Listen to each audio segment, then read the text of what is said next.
भारतीय वायुसेना की हेलीकॉप्टर पायलट थी। अभी उसकी ट्रेनिंग ही चल रही थी। इस ट्रेनिंग को पूरा होने में अब कुछ ही समय बाकी था। उसके बाद सिमरन भारतीय वायुसेना की ऑफिशियल पायलट बन जाती, मगर दुर्भाग्य से उसका हेलीकॉप्टर दुर्घटनाग्रस्त हो जाता है। सिमरन के पिता भी भारतीय सेना में थे। उन्होंने कारगिल की लड़ाई में वीर गति पाई थी। भारत सरकार ने उन्हें परमवीर चक्र से सम्मानित किया था। सिमरन भी अपने पिता की तरह एक बहादुर सिपाही बनना चाहती थी, मगर अब उसका सपना शायद ही पूरा हो सकता था।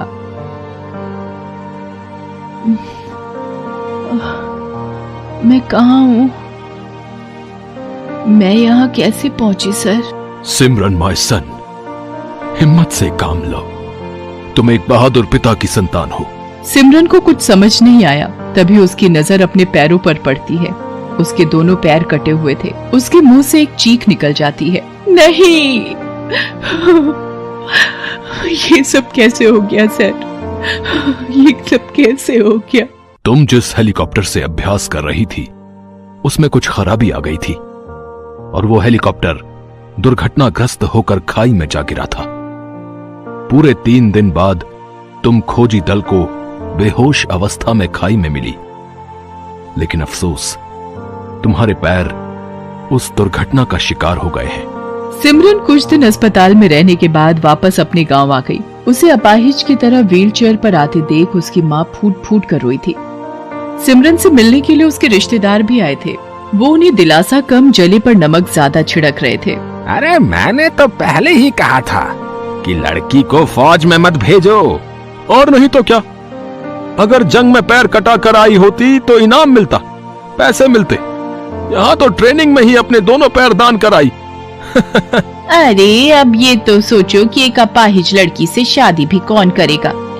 कौन इस अपाहिज को जिंदगी भर अपने पल्लू से बांध कर रखेगा? सिमरन दूसरे कमरे में अपने व्हीलचेयर पर बैठी उनकी सारी बातें सुन सुनकर आंसू बहा रही थी। तभी बाहर से आवाज आई, डाकिया, डाक लाया। सिमरन आर्या के लिए चिट्ठी है। सिमरन बाहर आती है और डाकिये से चिट्ठी लेती है। कैसी चिट्ठी है बेटी? माँ, मुझे सरकार की तरफ से नौकरी मिली है, यहीं के सरकारी स्कूल में साइंस की टीचर की। माँ ने सुना तो उसके मुरझाए चेहरे पर खुशी दौड़ गई। वहीं जब रिश्तेदारों ने सुना तो उनके मुंह खुले के खुले रह गए। देखा आप लोगों ने, मेरी बेटी आज भी मुझ पर बोझ नहीं है। फिर सिमरन अगले दिन से स्कूल जाना शुरू कर देती है। स्कूल में पहले दिन हेडमास्टर के ऑफिस में। हमें फक्र है सिमरन कि तुम्हारे जैसी बहादुर लड़की हमारे स्कूल में पढ़ाएगी। अब चलो, स्कूल की असेंबली में मैं तुम्हारा परिचय सभी बच्चों से करवा देता हूँ। उसके बाद हेडमास्टर सिमरन का परिचय सब बच्चों से करवा देते हैं और सिमरन वहाँ पढ़ाना शुरू कर देती है। वो थोड़े ही दिनों में वहाँ सबसे घुल मिल जाती है। सारे बच्चे भी उससे प्यार करने लगते हैं। कहते हैं जो लोग बहादुर होते हैं उन्हें अपनी किस्मत को ढूंढना नहीं पड़ता, किस्मत उन्हें ढूंढते हुए खुद उन तक पहुँच जाती है। यही सिमरन के साथ भी हुआ। स्कूल में पढ़ाते हुए उसे साल भर बीत गया। वो यहाँ खुश तो बहुत थी, मगर उसे बार बार अपने पुराने दिन याद आते थे, जब वो अपनी सेना की वर्दी पहनकर लेफ्ट राइट मार्च किया करती थी।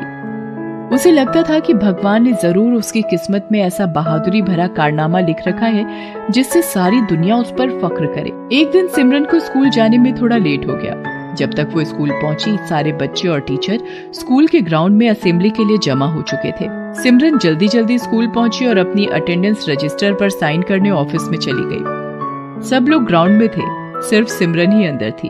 तभी अचानक से स्कूल की दीवार को तोड़ते हुए एक जीप अंदर घुसी। उस जीप से 3 आतंकवादी कूदकर बाहर आए।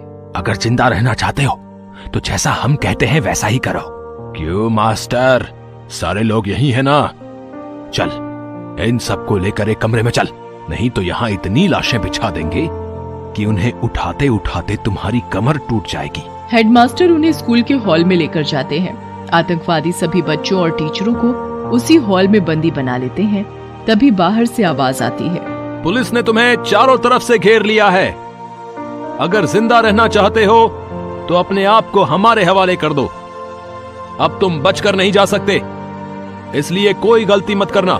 गलती तो तुम मत करना, वरना यहाँ से एक एक बच्चे की लाश भेजना शुरू कर देंगे। अपने आदमियों को बोल दो कि हथियार फेंक दे और अपनी सरकार से बात करके हमारी मांगे पूरी करवा। क्या मांगे हैं तुम्हारी? सबसे पहले हमारे 4 गिरफ्तार साथियों को छोड़ दिया जाए। इसके साथ साथ हमें 500 करोड़ रुपए और यहां से भागने के लिए एक हेलीकॉप्टर चाहिए। ये सब तुझे 2 घंटे के अंदर करना है। अगर 2 घंटे से ज्यादा समय लगा तो हर आधे घंटे बाद हम तुझे एक बच्चे की लाश का तोहफा भेजेंगे। बच्चों को कुछ मत करना, मैं सरकार से बात करता हूँ। स्कूल के अंदर हॉल में सारे बच्चे और हेडमास्टर सहमे हुए थे। तुम यहाँ से भाग कर नहीं जा सकते। अरे हम भाग कर नहीं, तेरी सरकार के हेलीकॉप्टर में दामाद की तरह जाएंगे, समझा? इधर ऑफिस में सिमरन का दिमाग तेजी से चल रहा था। जिस बहादुरी के वो सपने देखती थी अब उसे दिखाने का समय आ गया था। वो जल्दी से जाकर घंटी बजाने वाला लोहे का हथौड़ा उठा लाती है। तीनों आतंकवादी हॉल में थे, तभी उन्हें कुछ खटके की आवाज सुनाई देती है। नंबर 2, जाकर देखो कहीं पुलिस अंदर घुसने की कोशिश तो नहीं कर रही। नंबर 2 भागकर बाहर जाता है। उसे बाथरूम से आवाज आती है। वो बाथरूम में बाहर झांक कर देखता है, तभी उसके सिर पर सिमरन हथौड़े से भरपूर वार करती है। वो आतंकवादी वहीं बेहोश होकर गिर पड़ता है। सिमरन लपक कर उसकी बंदूक उठा लेती है। तभी वहां दूसरा आतंकवादी आ जाता है। सिमरन के हाथ में बंदूक देखकर वो उसे मारने के लिए अपनी बंदूक सीधी करता है। तब तक सिमरन उसके पैरों पर फायर कर देती है। उसके पैरों में गोली लगती है और वो वहीं गिर जाता है। उसकी बंदूक भी छिटक कर दूर जा गिरती है। अब सिर्फ एक आतंकवादी बचा था। वो बच्चों को छोड़कर सिमरन पर गोलियां चलाता हुआ बढ़ता है। उससे बचने के चक्कर में सिमरन अपनी व्हील चेयर से गिर जाती है, मगर गिरते हुए भी वो गोली चला देती है। गोली आतंकवादी के कंधे को चीरती हुई निकल जाती है और वो वहीं ढेर हो जाता है। सारे बच्चे खुशी से शोर मचाते हुए बाहर निकलते हैं। फिर हेडमास्टर सर दूसरे टीचरों की मदद से सिमरन को व्हीलचेयर पर बिठा देते हैं और बेहोश आतंकवादियों को बांधकर पुलिस के हवाले कर दिया जाता है। आतंकवादियों ने पुलिस को 2 घंटे का समय दिया था। अकेली सिमरन ने 15 मिनट में उन्हें धूल चटा दी। सिमरन की इस बहादुरी पर सरकार की ओर से 26 जनवरी को राष्ट्रपति के हाथों वीरता पुरस्कार देने की घोषणा हुई। आज सिमरन ने यह साबित कर दिया कि बिना वर्दी पहने भी देश की सेवा की जा सकती है। बस देश की सेवा का जज्बा होना चाहिए।